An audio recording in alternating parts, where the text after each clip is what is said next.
Bem-estar com Roberta Zampetti. Roberta Zampetti, bom dia. Bom dia, Paulo Leite. Bom dia, ouvintes. Tudo excelente nessa quarta-feira de inverno. Roberta, antes eu ouvia falar do beijo partido do Toninho Horta na voz da Nana Caymmi. E agora você vai me falar das janelas partidas. É uma teoria, Paulo Leite. E o que é isso, então? Mas olha que interessante, como é que isso tem a ver com a cidade, com a nossa convivência. Nós começamos a falar disso na segunda-feira, lembra? Sim. Aí eu busquei, chama-se Teoria das Janelas Partidas. E isso faz parte, quer dizer, vem de um livro que chama Broken Windows, de James Wilson George Kelly. São professores americanos, norte-americanos.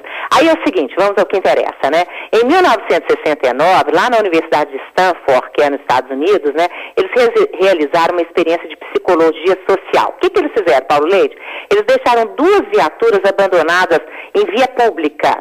2 viaturas iguaizinhas, idênticas, da mesma cor, mesmo ano, modelo e tudo mais. Só que uma ficou parada num bairro pobre de Nova York, a outra ficou parada numa zona rica e tranquila da Califórnia. Aí uma equipe de especialistas em psicologia social ficou lá, de butuca, prestando atenção nos 2 lugares, o que ia acontecer.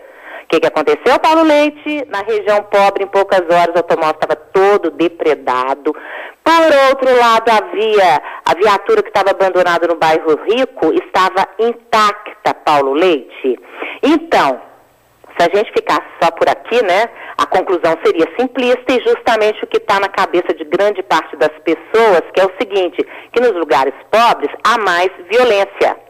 Mas a experiência não terminou aí, e aí quando a viatura abandonada na área pobre já estava toda desfeita, os pesquisadores foram lá para a zona rica e quebraram um vidro do carro que estava perfeito, ok? Sim. Depois disso, aconteceu com o carro a mesma coisa do bairro pobre, ele ficou todo depredado, e aí a pergunta que ficou, gente, por que o vidro partido na viatura abandonada num bairro supostamente seguro foi capaz de disparar todo um processo de violência, né? Eles chegaram à conclusão, não se tratava de uma questão de pobreza. A conclusão seria que tinha algo a ver com a psicologia humana e com as relações sociais. A explicação, né? Um vidro partido numa viatura abandonada transmitia uma ideia de desinteresse, de despreocupação, de falta de regras. E aí, gente, a cada novo ataque na viatura, a ideia de falta de lei, de que pode tudo, ia se multiplicando, né? E os atos iam ficando cada vez mais violentos até chegar numa violência irracional, ou seja, você faz nem sabe o que está fazendo, né? Aí, não ficou só nessa experiência, houve várias experiências depois feitas na universidade, e a partir daí foi desenvolvida a teoria das janelas partidas, lá por professores dessa universidade, que concluiu que o delito é maior nas zonas onde o descuido, a sujeira, a desordem, o maltrato são maiores. Aí, se a comunidade sente que é maltratada e que isso não parece não importar para ninguém, aí começa a acontecer os delitos, Paulo Leite. É por isso que alguns sociólogos estudam determinadamente o fato da revitalização dos espaços urbanos para que as pessoas que ali vivem, que estão em torno de tudo aquilo, possam entender de maneira melhor como é que é mais gostoso morar num lugar, menos gostoso morar no outro. E o termo que eles usam até é trabalhar a autoestima da comunidade. Exatamente. Sabe por quê, gente? Porque se as pessoas elas cometem pequenas faltas, que são o quê? Estacionar em lugar proibido, exceder o limite de velocidade, passar sinal vermelho, e aí faz isso tudo e fica por isso mesmo, então aí começam as faltas maiores e mais graves, né? Se os parques e os outros espaços públicos, assim, deteriorados, são abandonados pelas pessoas, o povo não vai porque fica com medo da violência, né? Esses espaços, eles são aos poucos ocupados pelos delinquentes, né? E aí, terminando já a conclusão, a teoria das janelas partidas. Ela foi de fato, que antes eram só experiências, né?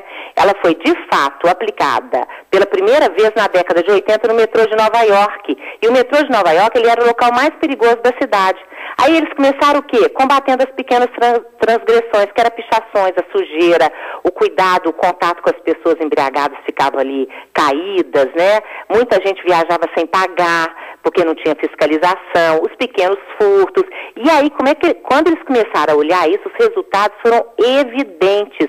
Começando pelo pequeno, conseguiu-se fazer do metrô um lugar bem mais seguro. E aí, em 94, vem aquele prefeito de Nova York, o Rudolfo Giuliani, sabe, né? Sim. Foi exatamente baseado na teoria das janelas partidas e na experiência do metrô que ele criou uma política de tolerância zero. Yeah. E essa estratégia, ela consistia em criar comunidades limpas, ordenadas, não permitindo transgressões, Paulo Leite. E aí o resultado prático, a gente já sabe, está até hoje, né, foi uma enorme redução de todos os índices criminais da cidade de Nova York. E só lembrando o seguinte, quando a gente fala de expressão tolerância zero, né, soa como uma coisa autoritária, mas esse conceito eu estudei ele, eu li muito, há muito tempo que eu venho fazendo isso, porque eu acho muito interessante. Sim. O conceito principal é muito mais a prevenção e a promoção de condições sociais de segurança. Não é tolerância zero, assim, em relação à pessoa que comete o delito, sabe? Mas é tolerância zero em relação ao delito.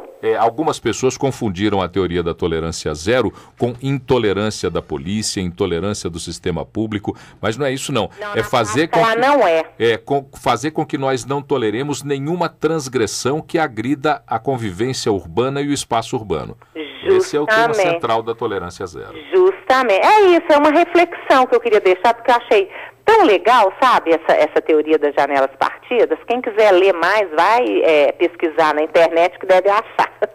Perfeito. Roberta Zampetti falou conosco nesta manhã de quarta-feira sobre a teoria das janelas partidas e a necessidade para vivermos em cidades, gostarmos cada vez mais delas. Vamos começar pelo pequenininho, que às vezes você quer fazer o muito grande, né? A gente, às vezes as coisas pequenininhas, elas são fundamentais. Começa dali, né, Paulo Leite? Eu sempre pensei que o macro todo mundo faz, o detalhe é que é o mais difícil. Justamente. E o Miguel Ângelo falava, né, que toda obra-prima é feita de detalhes. Roberta Zampetti, um super beijo, até sexta. Para você também, para os nossos queridíssimos ouvintes. Um beijo muito carinhoso para todo mundo. Tchau, Roberta. Tchau, tchau.